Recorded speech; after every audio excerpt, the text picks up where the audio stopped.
runs batted in is not the most reliable measure of a player's offensive contribution in baseball.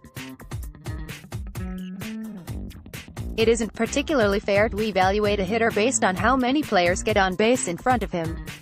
As the great William Shakespeare once wrote, "Some are born great, some achieve greatness, and some have runners in scoring position thrust upon them." However, RBI has given rise to one underappreciated stat. From 2013 to 2016, 3 of the most RBI-happy hitters on the St. Louis Cardinals roster were named Matt, namely Adams, Carpenter, Holliday. This led to the creation of an unofficial fan stat known as RMI, runs matted in, or runs batted in by players named Matt. Having enjoyed the RMI years in St. Louis, I thought I'd check in on baseball's various Matts, and see how they stack up in 2019. How many Matts do you know off the top of your head? 2, or perhaps 3? There are actually 11 Matts with at least one plate appearance this season, making it the most common name among hitters. Due to lack of plate appearances, American League pitchers are largely excluded from this statistic. Let's take a look at where we stand by team in 2019. Not every team has a Matt, and not every Matt is a great hitter. Andrees and Koch are both pitchers for the Diamondbacks, neither of whom has so much as a hit. Barnes is one of only 2 Matts counted in the L and is a pitcher for the Red Sox. He, unsurprisingly, also has not tallied a hit. Up next is Matt Joyce of Atlanta, who has matted in 3 runs on the season. Then comes Matt Strom of the Padres, another pitcher, who has 2 hits and a .500 average but no RMIs. Finally, there is Matt Olson, who has matted in 0 runs over 6 plate appearances for Oakland. There is a 3-way tie for third place in the current RMI standings, with each hitter tallying 5. Matt Carpenter has played in 21 games and had 93 plate appearances, while his Cardinals compatriot, Matt Wieters, has just as many RMI while appearing in fewer than a third as many games. Rounding out the bronze medalists is Matt Kemp, who has 62 plate appearances and a WRC of 22 in Cincinnati. Contrast that with Carpenter's 93 WRC. How can 3 totally different players have the same number of RMI? We might speculate that RMI carries with it the same limitations as the more official, though still silly, RBI. Carpenter has the unenviable position of hitting leadoff, a spot that notoriously lacks runners to bat in. The 2 hitters before him in an inning are generally first the worst hitting position player and second, the pitcher. He does, however, take second place among all Matts with 3 home runs. 4 of his 5 RMI come from those homers, so he generates a lot of his RMIs by scoring himself, a matting in a Matt, as it were.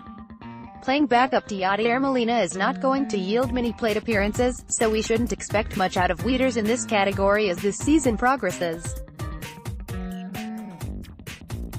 However, he's batting .333 in 11 plate appearances and has a WRC of 87, so while he's still below average, he's still making positive contributions when he can, especially by catching standards. Kemp, however, is on the opposite end of the spectrum.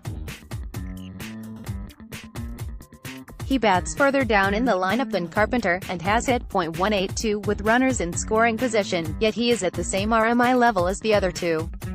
Wieters has a quarter of Kemp's plate appearances but has matted in the same number of runs. Our silver medalist is the one and only Matt Adams. With 10 runs matted in on the season and only 31 plate appearances, Big City is once again proving himself to be a force off the Nationals bench. His 84 WRC isn't great, but 5 of his 7 hits have gone for extra bases. Adams' hits seem to come at more opportune times than Kemp's, but does that make him better? Or could it be that as a pinch hitter, Matt Adams usually comes up with runners already on base? When it comes to RMI, it does not matter. Badum TSSH, the gold medal for runs matted in goes to the Athletics' Matt Chapman. He has a 159 WRC and 94 plate appearances and has driven in 15 runs. He leads the Matt pack with 6 homers in 22 games. Does that make him the Matt Rearch? Hold for applause. None of these players have similar profiles. Some hit in the middle of the order while others hit leadoff. Some hit for power while others get on base so they can be matted in by the next hitter. Some are more mature at the plate than others. At the end of the day, you cannot judge a hitter, not even the Mets, by how many runs they drive in. It just doesn't tell all that much. There are other contenders for the most common name. Around baseball there are 10 hitters named Tyler and 10 named Jose, making it a tie for second place. Counting gets a little tricky once nicknames are included. For example, there are 2 Jacobs and 7 Jakes, 3 Joes and 5 Joeys, 3 Johns, 3 Jonathans, and 2 Johns. The most common name with a diminutive is Michael, 8 of them spanning the alphabet from A. Taylor to Waka. They are supplemented by 6 Mikes, making them the quasi-leader with a total of 14. Will you see RMI appearing on the Fangraphs leaderboards anytime soon? No, but RMI is just as useful a statistic as RBI and twice as punny. As for the Mets in Arizona, Boston, and San Diego, to quote Drive, "Sus, your time will come, we love every Met. A hitter's a hitter, no matter how well they bat. Let's block ads. Why?